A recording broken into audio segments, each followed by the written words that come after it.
The problem with this business is you want to second guess yourself so much because you're trying to avoid losing.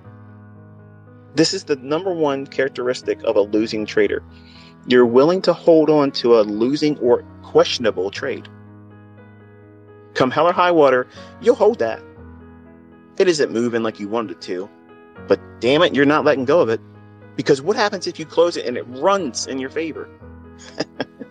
What happens if you're fucking wrong and you just held on to it too long? That's what usually happens.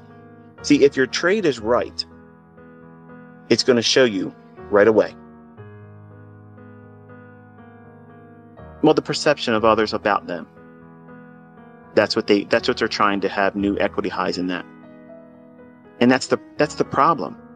When you go out and you start challenging people, especially people that's been doing it a long time, and you can't bring those results, that will rattle you, especially if you're a male. A male takes that personal. Again, it's like you're saying that they aren't that large downstairs. That's how they'll take it. That's what it feels like for a man in trading. If they are sizing up with someone else, or someone else is calling them or tapping them on the shoulder, that feeling of, I got to live up to that. Because what if everyone else thinks that I can't do this and can't do that? And then what they do is they start doing things that they can't really do. And they are regretting it. MyFX books, announcing they're going to do funded challenges, all that kind of stuff. Don't do those things. If you don't do those things, I guarantee you your results will be phenomenal, because you're placing no image in the results. You have no expectations held of yourself. You're not saying, I have to hit 20%. I got to do 10% a week. I got to do 100% in a month and a half or 2 months. All those types of goals are stupid. If you haven't been trading for at least 3 years and you're trying to do stuff like that, you're really making it more difficult than it needs to be. Versus, what happens if you just try to make 2% a week? Would you be happy if you had a funded account with, I don't know, $100,000 and you tripled it over the course of a year? I mean, how many of you would be like, fuck you, I don't want $200,000. Are you crazy? $200,000? What the hell would I want to have $200,000 for? That's insulting, ICT. Why would you even ask me that? That's what some of you are basically saying without saying those words. Because you want to double your account every month. What would $200,000 a year do for someone like yourself? Would it change your comfort? Would it make things a little bit easier? How about get yourself out of debt? Well, you don't have to work very hard to get that kind of result. It's very small little micro moves that you have to do. But when you make them for the week, you have to stop. Don't place any more Olympic feats on top of you. Don't try to live up to everyone's expectations of, hey, you're an ICT student, you should be out there killing it like ICT style.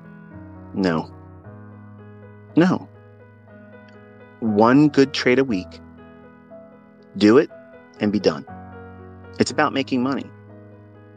It's about making money, folks, okay? It doesn't matter how many little hearts you get behind your Twitter posts, or how many fanfare you get from all these other, I don't even know how Instagram works. Whatever that stuff is that would fluff a person up. Those things don't matter. Making fucking money does. Paying your bills does. Being able to eat. Taking care of your family. Paying your mortgage off. How about getting a house without a mortgage? Paying your car note off so that way you don't have to make any payments. New set of duds. Clothes.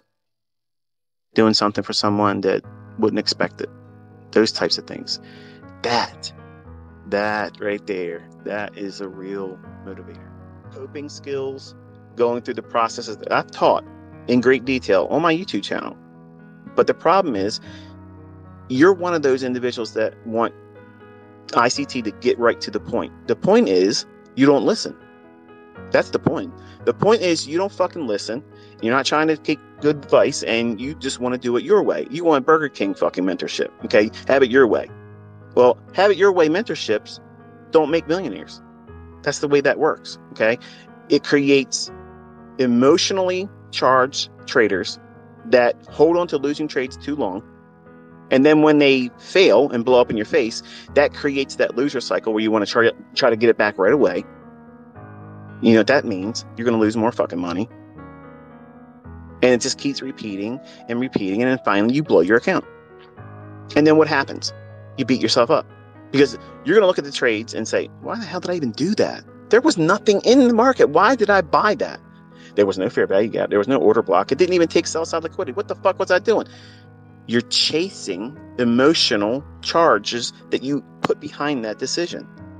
You completely abandon all reasoning and why you even are trading.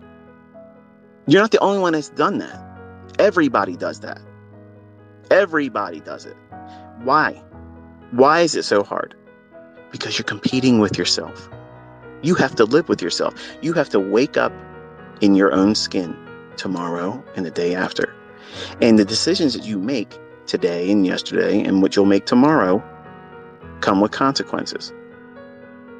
And see, you want consequences to be sugar-coated, almost orgasmic in trading. You want them to be happy endings. Not to sound crude, but that's what you really want. You want a chance meeting with a stranger and a knock on your bedpost. That's what you want. You want every night to be a one-night stand and it's all good, feel-good moments. I'm sorry. Sometimes you're going to wake up next to a hand grenade. And that's just the way it is. And you are going to hurt yourself. But you got to say, look, you know what? I got pip drunk. I made some poor decisions. Thankfully, I'm not married to this person. And just slip out before they wake up. And just live on, continue to trade and try not to do that same thing again. And this goes for both the ladies and the men. You know what I'm talking about.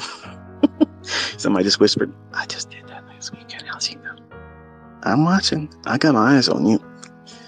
But the reason why it's so difficult trading is because you're competing against a fucking savage in the making. You are such a formidable adversary that you alone are the one that's holding yourself back. Nobody else is holding you back. These yahoos on the internet that say what you're trying to learn doesn't work and all that didn't stop you. People commenting saying, oh, well, you're doing this and you're doing that. This is the real way of doing it. That doesn't motivate you to go chase that stuff. You're sticking to this. But you're the adversary. If you take the energy that you place in worrying about stupid shit and people that don't matter, and you apply it to yourself and how you can build yourself up so that way you could be useful to yourself and your friends and family that are worth being around. Yes, I said that because there are family members that you shouldn't have in your small circle. And when I cut those out of my life too, man, happiness. Because I'm going to tell you something. When you start making lots of money, your fucking family does not like that. They don't like that. They're going to look at you and say, you know what? This motherfucker here. I never noticed this bitch has an ego problem. Look at him. He's buying these cars. Now, I didn't drive my car over to their house. I didn't say, this is how much I paid for my car. They just found out I bought these cars. This motherfucker, look at him.